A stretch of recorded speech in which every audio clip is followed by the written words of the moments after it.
बिस्मिल्लाहिर्रहमानिर्रहीम। To the point में मैं हूँ साजिद हुसैन। मजबूत मुस्तहकम पाकिस्तान पर हम बात करते हैं कैसे मुल्क मिल्लत की तामीर और तरक्की में किरदार अदा करना है। PIA की निजकारी एक मरतबा फिर की जा रही है। वफाकी वज़रा से लेके पार्लियामेंटेरियन ने आज कौमी असम्बली में बड़ी बहस की है। कहा जा रहा है कि PIA के जो UK और US के जो रूट खुले हैं, अब कुछ अच्छी बोली लगने के इम्कान है। इसका मतलब ये हुकूमत के इन रवैयों से नज़र ये आ रहा है कि कुछ भी हो जाए, PIA की निजकारी इस बार हो के रहेगी।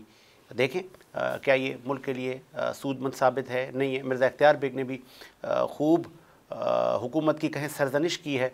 कहा है कि ये उजलत में आप फ़ैसले कर रहे हैं, इससे मुल्क को तारीख़ी नुकसान भी हो सकता है।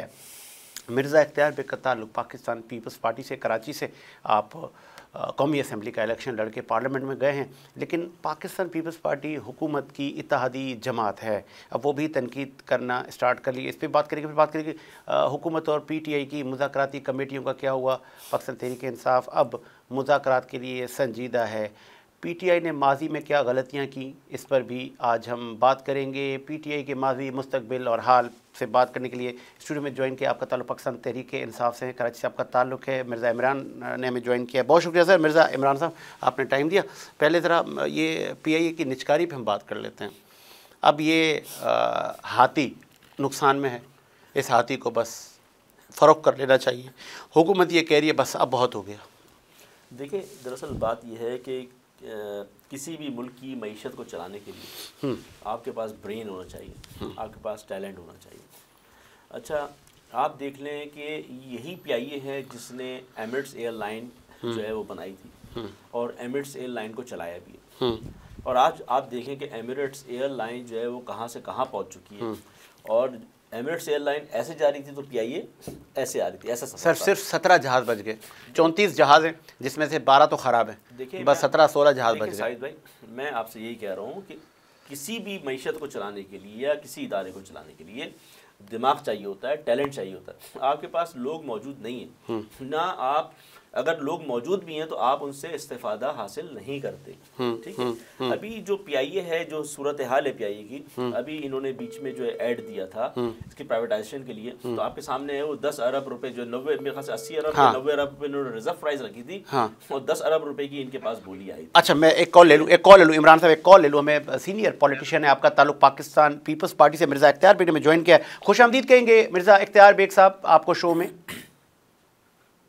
वालेकुम सलाम जी, बहुत शुक्रिया सर। बड़ा बेबाक अंदाज में बहुत दिनों बाद मिर्ज़ा इख्तियार बेग को आज कौमी असम्बली में हमने बोलते देखा, और जब आप बोलते हैं तो बोलते ही चले जाते हैं, कहीं हुकूमत को बुरा ना लग जाए। बेग साहब, आप तनकीद कर रहे हैं, आप कह रहे हैं कि बड़ा नुकसान हो सकता है, उजलत में फैसले न किए जाएं। कुछ बताएंगे, रोशनी डालेंगे? देखिए, मुझ पे बहुत बड़ी जिम्मेदारी है, पाकिस्तान की बिजनेस कम्युनिटी की भी जिम्मेदारी है, मेरे हल्के के 1 मिलियन लोगों की जिम्मेदारी है। डिफेंस क्लिफ्टन, स्टेरी जहाँ कॉलोनी, हिजरत कॉलोनी, शाह रसूल कॉलोनी, बंस रोड, सदर, बजट लाइन, आशा भवन, ये बहुत बड़ा है। और मुझे उनको जवाब देना होता है कि आपने कौमी असासा ये कितने बदनुमा भोंडे तरीके से पेश किया गया निजकारी के लिए, और वो फेल हो गया। उसके पीछे जो लोग थे उनका कोई किरदार नहीं था, कोई बिजनेस नहीं है बड़ा, कोई क्रेडिबिलिटी नहीं है। कौमी असासे को ऐसे बगैर किसी शनाख्त के आप बेचना चाहते हैं, ये तो कबूल नहीं होगा। मैंने उनको ये कहा कि प्राइवेटाइजेशन कमीशन ने जो एडवाइजर पॉइंट किए थे उसको 6 मिलियन से डॉलर ज्यादा, तकरीबन 8 मिलियन डॉलर उसकी फीस दी गई है। उसकी जिम्मेदारी ये थी कि ये रोड शो करे, गल्फ में करे, लंदन में करे, अमेरिका में करे, पाकिस्तानियों को, फॉरेन लोगों को, फिर गल्फ ममालिक में जो ताल्लुकात हैं वज़ीर आज़म के और स्पेशल इन्वेस्टमेंट फैसिलिटेशन काउंसिल है, इनको पेश करना चाहिए PIA को एज ए प्रोजेक्ट। जैसे इन्होंने रेकोडेक ऑफर करा और वो इंटरेस्टेड है रेकोडेक के 15% शेयर लेने में, लेकिन इतनी भूडे, इतनी उजला, इतनी शोहरत में इन्होंने करा और फिर वो फेल हो गया। मैंने अब इन्हें कहा कि अगर दूसरी बार भी ये फेल होता है तो आप तीसरी बार नहीं जा सकेंगे। सही सही। तो ये आखिरी बार है, तो इस बार तैयारी करके जाएं, रोज करें, गल्फ ममालिक की एयरलाइनों से बात करें, बैकडोर चैनल के जरिए, और अब आपको लाइसेंसेस भी मिल गए हैं। अब आपको यूरोप के लिए जो पाबंदियां थी वो भी हट गई हैं। तो इसको चमका के सफाई करके इस प्रोडक्ट को अच्छी तरह से पेश करें। अच्छा, ये भी बताइए मिर्ज़ा इख्तियार बेग साहब, बीइंग पार्लियामेंटेरियन और फिर बिज़नेस कम्युनिटी का एक मोतबर नाम, फिर कराची एयरलाइन की बातें, क्या हम PIA को पब्लिक प्राइवेट या सेमी गवर्नमेंट किसी दूसरे उस पैमाने में डाल के हम चला नहीं सकते, या कि ये अब नाफिजुल अमल है कि ये PIA इसी हुकूमत के टेनोवर में बिक के रहेगी, अब ये सेल आउट हो ही जाएगी? देखिए, PIA के मसाइल हैं गंभीर, उसके लोन ज़्यादा हैं, उसके स्टाफ 7,000 7,500 है, और फिर उसका फ्लीट जो है 34 से अब 26 पे आ गया है, और 26 में भी कुछ एयरक्राफ्ट जो ग्राउंड हुए हैं उनके पार्ट्स नहीं है। तो इसको दोबारा उठाने के लिए डीप पॉकेट चाहिए। एक नई एयरलाइन लॉन्च हो जाती है 8-10 अरब में, 5 अरब में, जबकि इस एयरलाइन को चलाने के लिए आपको बहुत रकम चाहिए। लिहाजा बहुत सोच समझ के फैसला करना होगा। लेकिन नई एयरलाइन जो बनाएंगे उसका फ्लीट छोटा सा होगा, 3 जहाज 5 जहाज से शुरू करेगा, और उसके स्टाफ पर एयरक्राफ्ट जो है 150 या 200 से ज्यादा नहीं होता। हमारे तो यही है कि स्टाफ का अगर रेशो लगाए पर एयरक्राफ्ट तो 3 गुना 2 गुना है ज्यादा। अच्छा, ये सब चीजें हैं जो मसाइल हैं, इसमें लेने वाला हिचक आता है, घबराता है। ये भी बताइएगा, एक चूँकि PTI अब मुज़ाकरात के लिए पर तोड़ रही है, मुज़ाकराती कमेटियाँ बन गई, लेकिन हुकूमत आपको लगता है संजीदा है पाकिस्तान तहरीक इंसाफ से मुज़ाकरात करने में, या कि PTI के लिए ये मुहावरा सूट करता है कि बड़ी देर कर दी मेहरबान आते आते? देखिए, पहली चीज तो साजिद कि इनके पास जितने पत्ते थे उन्होंने खेल लिए। उन पत्तों में डी चौक भी था, उन पत्तों में धरना था, जुलूस थे, सिविल नाफरमानी थी, सिविल नाफरमानी की कॉल थी। लेकिन जब उसमें किसी पत्ते में कोई फायदा नहीं हुआ, तो अब इनके पास आखिरी पता मुज़ाकरात का। और मैंने इनसे कहा है कि मुज़ाकरात आप शुरू करें पार्लियामान से, हम स्पीकर आपको सपोर्ट करेंगे। पहले भी किया, जब आपके आदमी पकड़े गए थे तो हमने प्रोडक्शन ऑर्डर निकलवाया था, और 6 महीने को जब तक आए नहीं थे आपकी वो नहीं हुई थी, इजलास नहीं शुरू होने दिया था स्पीकर सर। तो ये सब चीजें हैं। सही, मुज़ाकरात होते हुए नजर आ रहे हैं। ये अमल चलेगा या कि फिर कुछ ड्रॉबैक्स, कोई सीन हो जाएंगे मुज़ाकरात? उनके पास दूसरा कोई हल नहीं है। अच्छा, और हुकूमत इनको गले लगाने के लिए संजीदा है, या कि हुकूमत अब कह रही है नहीं? चाहती है सियासी इस्तेकाम हो, हुकूमत चाहती है ठीक, सियासी इस्तेकाम हो और मुल्क में इंतशार की सियासत खत्म हो।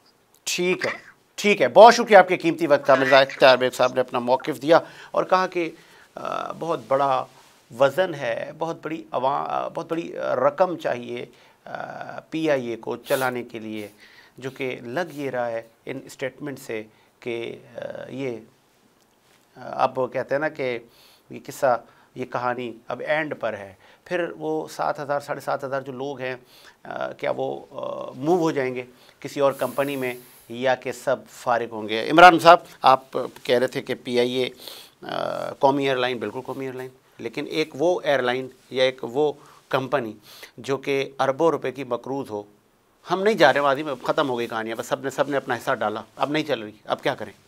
देखिए, मसला ये, मैं अभी आपसे यही बता रहा था कि PIA एयरलाइन ही जो थी उसने एमिरेट्स एयरलाइन बनाई थी। हाँ, लेकिन लोग वहाँ पे मुखलिस थे, वहाँ पे टैलेंटेड लोग थे, उनको पता था कि बिज़नेस किस तरह से किया जाता है।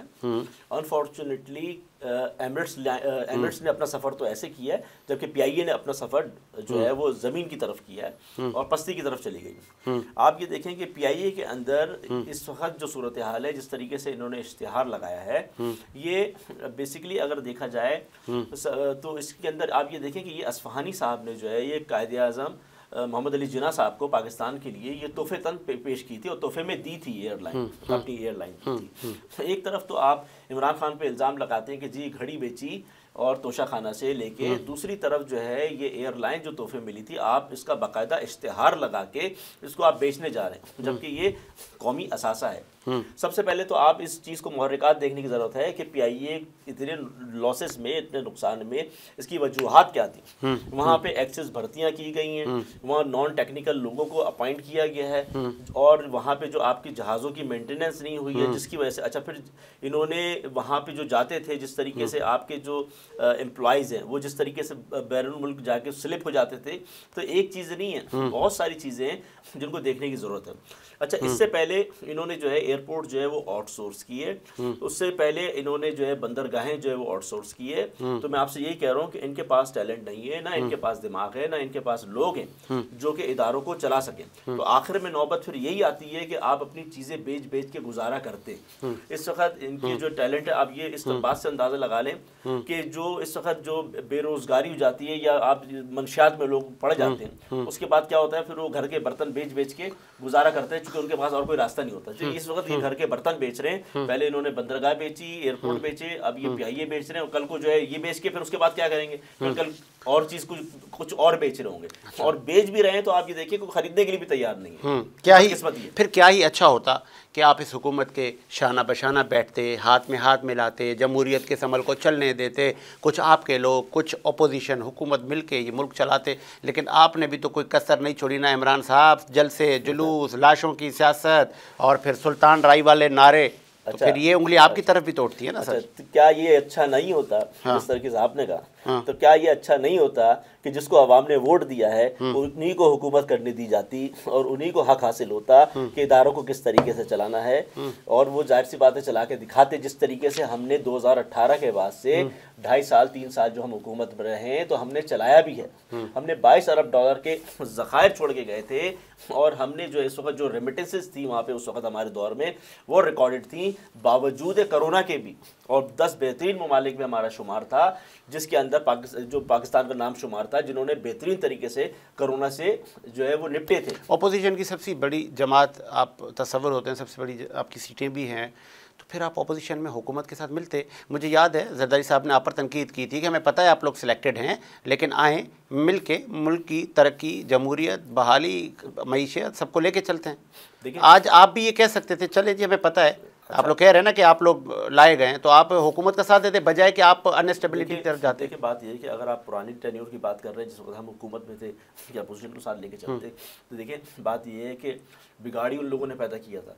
एक चीज़ है, एक मैकेनिक है मेरी गाड़ी खराब कर देता है, और देखिए उसके बाद फिर मैं उसी मैकेनिक को बोलूं तो मेरी गाड़ी सही कर, तो मुझे पता है कि मैंने अपने तो और नुकसान करवाया। नहीं, आपने सारे पत्ते खेल लिए। अभी आप पर इल्ज़ाम है, अभी आपने मिर्ज़ा इख्तियार बेग ने भी ये कहा कि अब तो सारे पत्ते खेल लिए आपने डी चौक का पत्ता खेला, आपने फॉरेन पॉलिसी का पत्ता खेला कि हम खुद मुख्तार सूबा हैं, हमारी मर्जी, हम अफगानिस्तान से कैसे भी ताल्लुकात रखें। आपने हर चीज़ तो करके देखी, इवन अब आपको मुल्क दुश्मन कहा जा रहा है। देखिए बात ये, मुल्क दुश्मन क्या, वो तो जान से मार रहे हैं।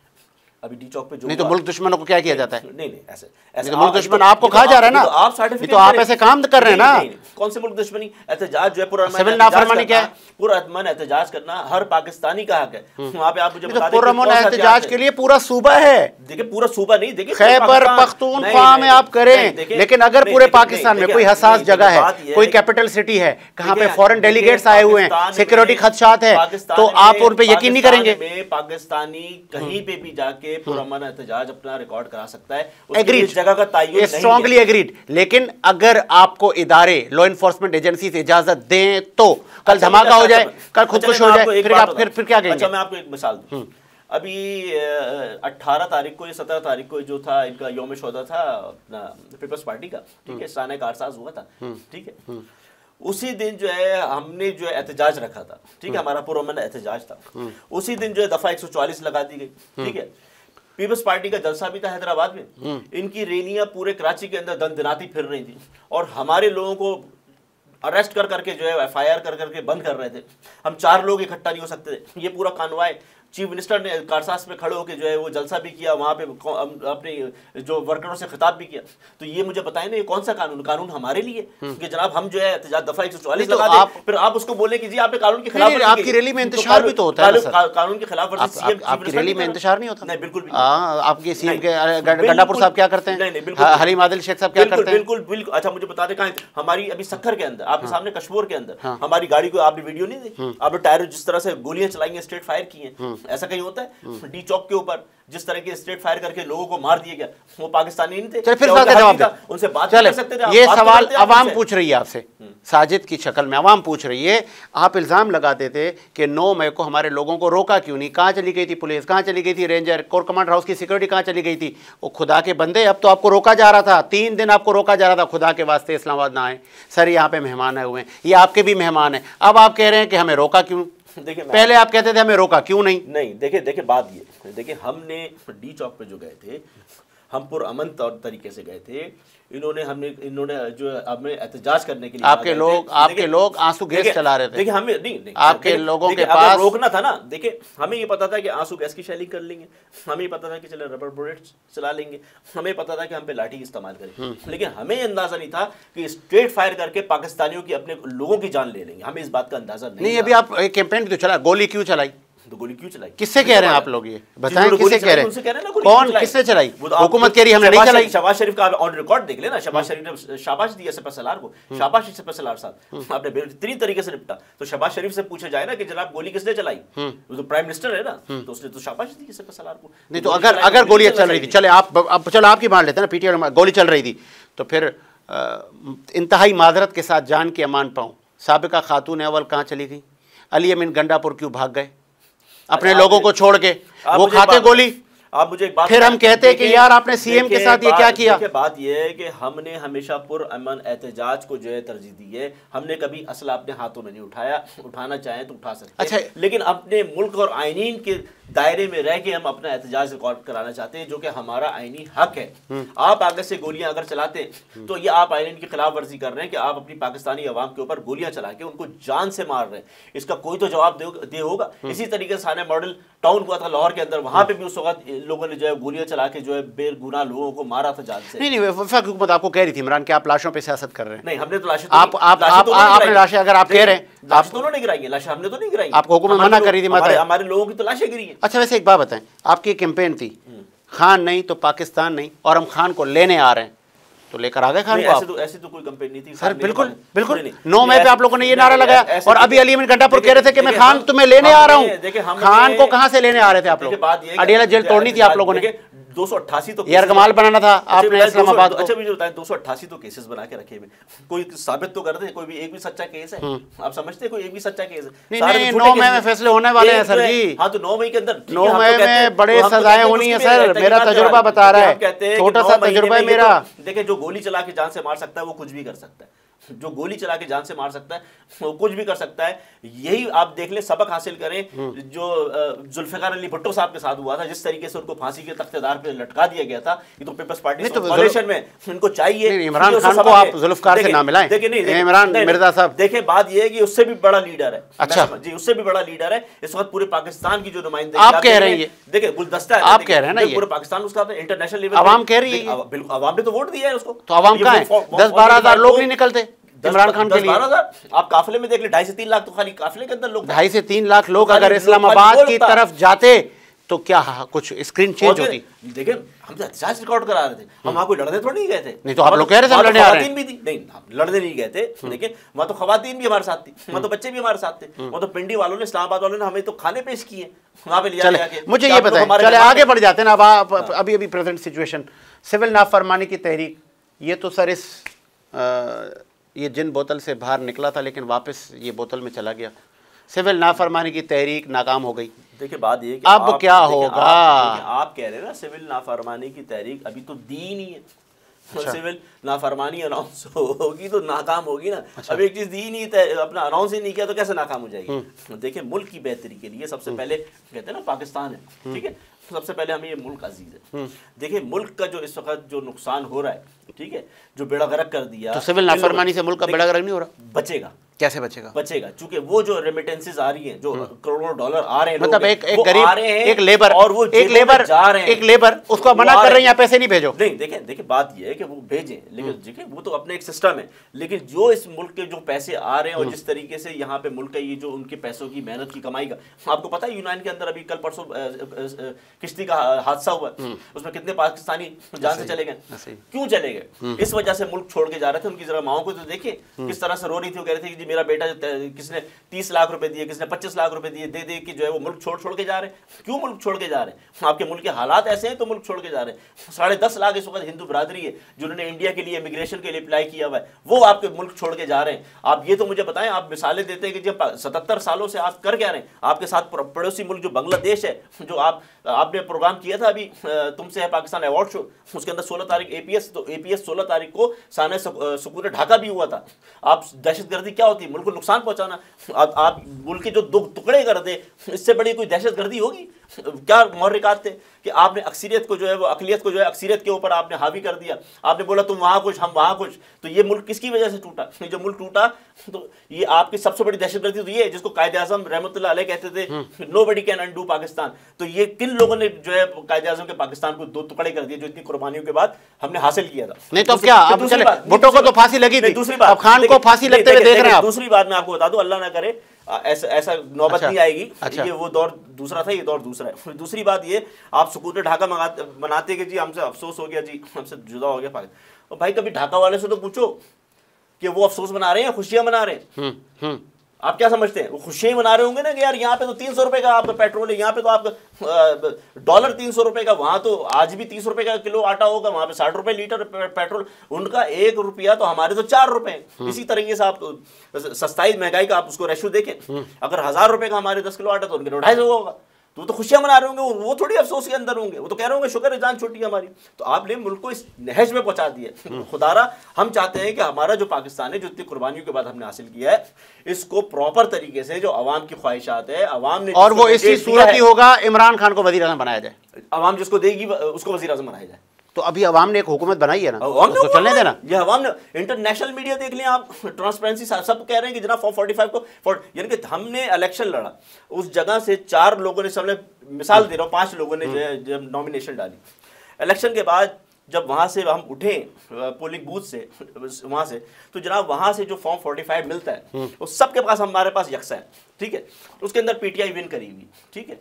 इस बात की गवाही जो है आपको हाफिज नईमुर रहमान साहब ने भी दी, जमात इस्लामी, इस बात की गवाही आपको पीर पगारा साहब ने भी दी। हम जब आते हैं पीटीआई विन है, उसके बाद 3 रोज 4 रोज हो जाते जनाब, रिजल्ट अनाउंस होता। जब रिजल्ट अनाउंस होता है तो मालूम चला जनाब एक नई तरीके से एमक्यूएम या फिर पीपल्स पार्टी या फिर नून लीग जनाब उसको जो है वो जिता दिया गया, उसके अंदर रिगिंग करके उसके अंदर वहाँ रिजल्ट ही चेंज कर दिए। अब हम सब आपस में शक्लें देख रहे हैं कि यार तुम्हारे पास भी सेम है, वहाँ से लेके उठे, हमारे सामने गिनती हुई, लेकिन जब रिजल्ट अनाउंस हो रहा है तो जनाब मालूम चला जनाब 1 लाख वोट से, 50,000 वोट से, यार आलमगीर को 1100 वोट दिखाए उसके।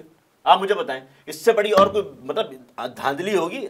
अंधेर नगरी चौपट राज, मतलब इससे ज्यादा और कोई बदकिस्मत? हमारे तो ऐसा लग रहा है तो आंखों में मिर्चे हमारी जरूरत जोकर है यार, इस तरह भी हम अंधे नहीं है ना, अवाम इतनी बेवकूफ। चलो फिर अभी मुज़ाकरात क्यों कर रहे हैं फिर इतने? आप ना अहल हुकूमत से, फॉर्म 47 वाली हुकूमत है, फिर आप क्यों? हम तो हुकूमत से तो नहीं कर रहे हैं, तो एस्टैब्लिशमेंट से मुज़ाकरात कर रहे हैं। क्यों कर रहे हैं आप? करेंगे, जाहिर सी बात है करें, और क्या प्लेटफॉर्म ही नहीं है, एस्टैब्लिशमेंट का वास्ता ही नहीं है। वो आपको कह रहे हैं हुकूमत से करें, हमारे पास ना है, वो मना कर रहे हैं हमारे पास ना है, हुकूमत के पास जाए। उनके कहने से क्या होता है? उन्होंने तो बोल दिया अभी फैज हमीद साहब के जो उन्होंने ट्रायल की है कोर्ट मार्शल, उन्होंने बोला जी सियासत से जो है वो सियासत में इन्वॉल्व रहे, जबकि बाजवा साहब ने तो खुद खड़े होकर बोला था कि सियासी जो सेल थे हमने खत्म कर दी। उसके बाद थे तो खत्म की ना आपने, तो जब बाजवा साहब थे तो फैज हमीद को आपने जब सियासत में इन्वॉल्वमेंट दी तो उसके बाद बाजवा साहब तो उसके आर्मी चीफ थे, उसके ऊपर थे, तो आपके यार थे, उनके नाके नहीं, उनके आपके भाई थे, दोस्त थे, आप सारी जिंदगी बिठा रहे थे उनको।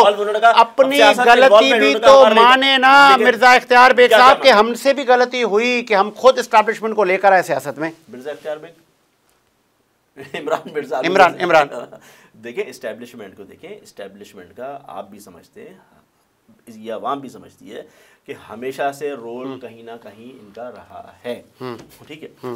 हम ये कहते हैं कि इदारे अपना जो है लिमिट में रह के काम करें और आज़ाद हों, लेकिन अपनी लिमिट में रह के काम करें। जिस इदारे का जो काम है वो काम किया जाए। हमने नैब को भी इसी तरीके से फ्री हैंड दिया था, लेकिन ये जैसे ही गवर्नमेंट के अंदर आए, पीडीएम की हुकूमत आई, तो इन्होंने नैब को जो है लिमिटेड 50 करोड़ का जो है वो कर दिया।